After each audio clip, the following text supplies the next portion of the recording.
Hello everyone, आज की इस वीडियो में हम बात करेंगे the drugs which are acting on respiratory system part 3।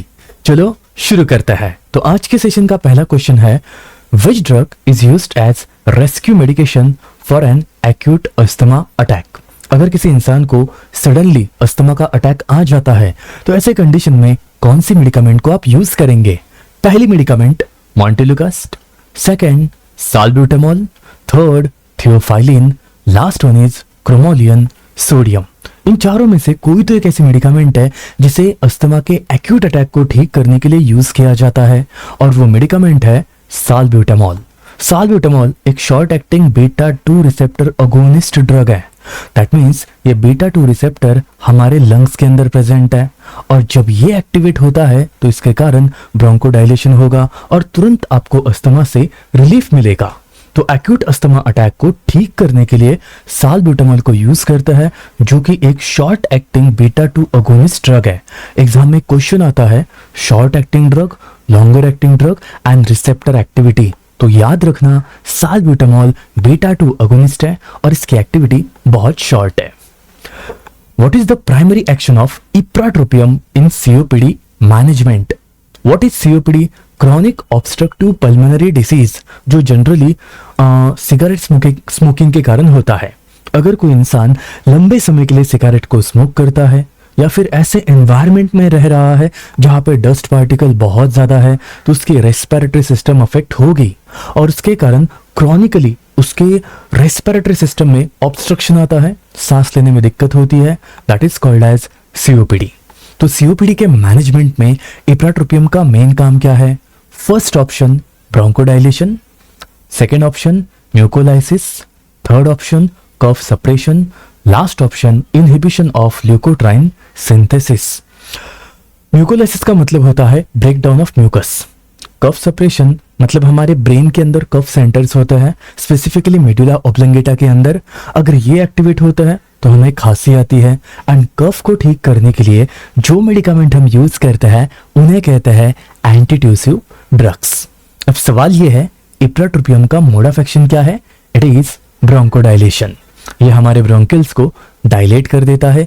Basically ipratropium एक एंटी कोलिनर्जिक ब्रोंकोडाइलेटर है। दैट मीन्स इप्राट्रोपियम एक ऐसे रिसेप्टर से कनेक्ट करता है जो हमारे लंग्स के अंदर मौजूद है जहां पे एसिटाइल कोलिन एक्ट करता है। जैसे कि हमारे लंग्स के अंदर M3 रिसेप्टर है। अब इसका काम क्या होता है? ब्रोंकियल्स का सीक्रेशन बढ़ा देना। तो ब्रोंकियल्स के थ्रू अगर सीक्रेशन बढ़ रहा है, ब्रोंकियल्स वहां पे ज्यादा सीक्रेशन कर रहा है तो सांस लेने में थोड़ी दिक्कत होगी। तो M3 हमारे स्मूथ मसल्स के अंदर है और ये M3 जो है ये ब्रोंकियल्स को कॉन्स्ट्रिक्ट करने के लिए भी रिस्पॉन्सिबल होता है। तो M3 ग्लैंडुलर टिश्यूज में as well as respiratory system में प्रेजेंट है और इसका मेन काम है ब्रोंकियल्स को कॉन्स्ट्रिक्ट करना under the influence of acetyl choline. लेकिन हमारा जो ड्रग है इप्राट्रोपियम ये M3 से इंटरेक्ट करता है जिससे कि M3 रिसेप्टर ब्लॉक हो जाएगा और आपके ब्रोंकियल्स जो कॉन्स्ट्रिक्ट थे वो भी रिलैक्स हो जाएंगे। सो आंसर होना चाहिए था option A. Which drug is commonly combined with a beta 2 agonist for enhancing ब्रोंकोडाइलेशन in asthma. इनमें से कौन सी मेडिकामेंट है जो बीटा 2 अगोनिस्ट के साथ हम ले सकते हैं? एंड बीटा 2 अगोनिस्ट का एक एग्जाम्पल अभी हम देख चुके हैं, इट इज साल्ब्यूटामॉल, जो कि बीटा 2 रिसेप्टर अगोनिस्ट है। चलो तो साल्ब्यूटामॉल के साथ कौन सी मेडिकामेंट आप लेना चाहेंगे? मॉन्टेलुकास्ट, थियोफाइलिन, इप्राट्रोपियम या cromolyn sodium? Answer is ipratropium bromide. Ipratropium salbutamol same mode of action show करता है, ब्रोंकियल्स को डायलेट करता है, अस्थमा के मैनेजमेंट के लिए इफेक्टिव ड्रग है। दैट्स व्हाई इप्राट्रोपियम को हम साल्ब्यूटामॉल के साथ आराम से ले सकते हैं, कोई दिक्कत नहीं है। Which drug is leukotriene receptor antagonist which is used in prophylaxis of asthma? Basically leukotrienes ऐसे केमिकल्स हैं जो इन्फ्लेमेशन में रिलीज होता है और ये रिलीज होने के बाद एलर्जिक रिएक्शंस इनिशिएट भी होती है। तो अगर आपके रेस्पिरेटरी सिस्टम में एलर्जिक रिएक्शन अगर इनिशिएट होती है तो उसके लिए ल्यूकोट्राइन्स भी रिस्पॉन्सिबल है और इनके कारण आपके ब्रोंकियल्स कॉन्स्ट्रिक्ट हो जाते हैं। फिर से वही प्रॉब्लम है, सांस लेने में दिक्कत होती है। सवाल यह है ल्यूकोट्राइन रिसेप्टर्स को ब्लॉक करके एलर्जी को कम करने वाला ड्रग कौन सा है जिससे कि अस्थमा को लॉन्ग टर्म आप मैनेज कर सकते हैं? Option 1 theophylline, option 2 salbutamol, option C montelukast, option D ipratropium. इसका आंसर है मॉन्टेलुकास्ट कॉमा ज़ाफिरलुकास्ट। ये दो ऐसी मेडिकामेंट है जो ल्यूकोट्राइन रिसेप्टर को ब्लॉक कर देती है, और इन्हें ब्लॉक करने से क्या होगा, ल्यूकोट्राइन उन रिसेप्टर से इंटरेक्ट नहीं करेगा। फायदा क्या है? फायदा इतना ही है कि आपके लंग्स के अंदर एलर्जिक रिएक्शन नहीं होगी, ब्रोंको कॉन्स्ट्रिक्शन नहीं होगा, इन्फ्लामेशन कम होगा। दैट्स व्हाई अस्थमा वाला पेशेंट रिलैक्सेशन महसूस करेगा। So answer is montelukast. Which of the following is contraindication for use of codeine? Codeine को यूज करने के पीछे का कॉन्ट्राइंडिकेशन क्या है? मतलब कौन से डिसीज कंडीशन में, कौन से पेशेंट में ये मेडिसिन हम नहीं यूज कर सकते? First option asthma, second option hypertension that means high blood pressure, तीसरा है क्रॉनिक ब्रोंकाइटिस, लंबे समय से आपके ब्रोंकियल्स इन्फ्लेम है उसे कहते हैं क्रॉनिक ब्रोंकाइटिस, या फिर पेप्टिक अल्सर। तो जो डिसीज कंडीशन जहां पे कोडेन यूज नहीं कर सकते वो है अस्थमा। प्रॉब्लम क्या है, कोडेन जो है वो आपके रेस्पिरेटरी सिस्टम को डिप्रेस करता है, एंड अस्थमा में ऑलरेडी आपका रेस्पिरेशन जो है उसका जो रेट है वो कम है। अगर आपने अस्थमा वाले पेशेंट को कोडेन दे दिया तो उसका रेस्पिरेशन पहले से कम है और कम हो जाएगा, ब्रोंको कॉन्स्ट्रिक्शन बढ़ेगा, वो पेशेंट दिक्कत में फंसने वाला है। दैट्स व्हाई अस्थमा में कोडेन को यूज नहीं करते।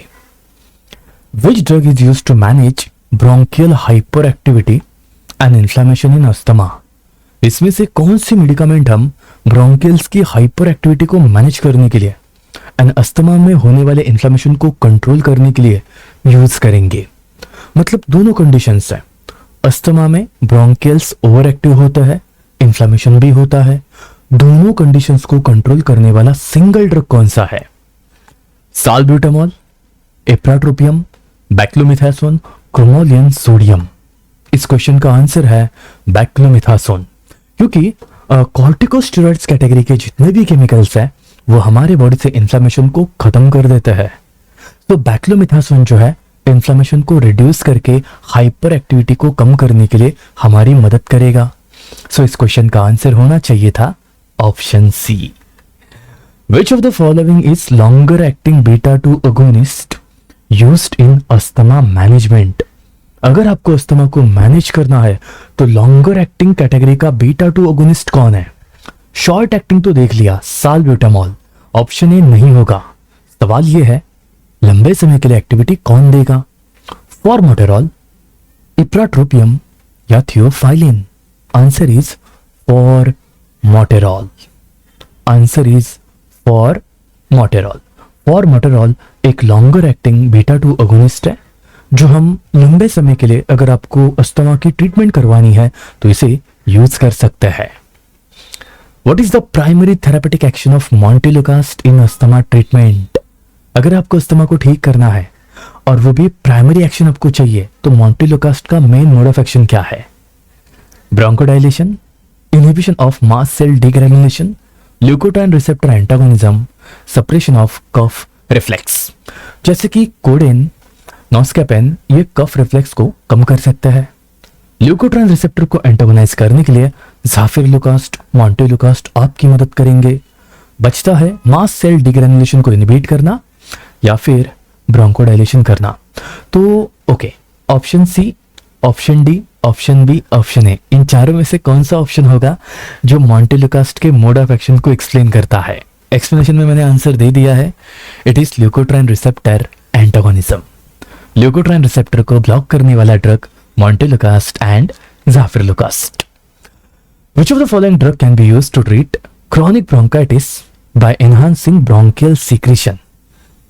अगर कोई किसी इंसान को क्रॉनिक ब्रोंकाइटिस है, क्रॉनिक का मतलब बहुत लंबे समय से वो पर्टिकुलर प्रॉब्लम उस इंसान को हो रही है, तो क्रॉनिक ब्रोंकाइटिस अगर हो रही है तो उस कंडीशन में उसे आपको ट्रीट करना है तो कौन सी मेडिकामेंट यूज करेंगे जो ब्रोंकियल सीक्रेशंस को एनहांस करके उस इन्फ्लेमेशन को रिड्यूस करेगी? कोडेन, साल्ब्यूटामॉल, ग्वाइफेनेसिन या डेक्स्ट्रोमिथॉर्फन। कोडेन का बायोलॉजिकल सोर्स क्या बनता है? पापावेर सोमनिफेरम, बिलोंगिंग टू फैमिली पापावेरासिए। कॉग्नोसी के ड्रग्स पढ़ लीजिए, central nervous system, cardiovascular system, anti cancer drug, कौन कौन से ड्रग किस कैटेगरी में आता है, फैमिली क्या है, बायोलॉजिकल सोर्स क्या है, माइक्रोस्कोपिक फीचर्स क्या है, केमिकल टेस्ट क्या है, पढ़ लेना बहुत इंपॉर्टेंट है। इस क्वेश्चन का आंसर है ग्वाइफेनेसिन। बेसिकली ये एक एक्सपेक्टोरेंट है जो हमारे ब्रोंकियल सीक्रेशंस को इंक्रीज कर देता है, जिससे कि क्या होगा, ज्यादा से ज्यादा म्यूकस आपके ब्रोंकियल से एक्सपेल हो जाएगा, इन्फ्लेमेशन कम होगा। तो option c is right answer for this question. Which drug should be used with caution in a patient with cardiovascular disease? इसमें से कौन सी मेडिकामेंट है जिसे हम कार्डियोवैस्कुलर पेशेंट में बहुत सावधानी से यूज करना है? इप्राट्रोपियम, साल्ब्यूटामॉल, मॉन्टेलुकास्ट या क्रोमोलियन सोडियम? वैसे साल्ब्यूटामॉल सिलेक्टिव बीटा 2 रिसेप्टर एगोनिस्ट है, मॉन्टेलुकास्ट ल्यूकोट्राइन, साल्ब्यूटामॉल बीटा 2 रिसेप्टर एगोनिस्ट है, मॉन्टेलुकास्ट ल्यूकोट्राइन रिसेप्टर एंटागोनिस्ट है। बचता है इप्राट्रोपियम या फिर cromolyn sodium. Answer is salbutamol. Salbutamol एक बीटा 2 एगोनिस्ट है, बट इसके कारण टैकीकार्डिया एंड पाल्पिटेशंस जैसे प्रॉब्लम क्रिएट होते हैं। आपके हार्ट का रिदम जो है वो थोड़ा सा एबनॉर्मल होने के चांसेस है। सो साल्ब्यूटामॉल भले एक बीटा 2 एगोनिस्ट है, बट इसके कारण टैकीकार्डिया, पाल्पिटेशंस ये प्रॉब्लम देखी गई है। So answer is option B, salbutamol. Correct answer is option B. So ये थे हमारे इस सेशन के 10 इंपॉर्टेंट क्वेश्चन। मिलेंगे हम नेक्स्ट पार्ट में, तब तक के लिए पढ़ाई कीजिए। All the best.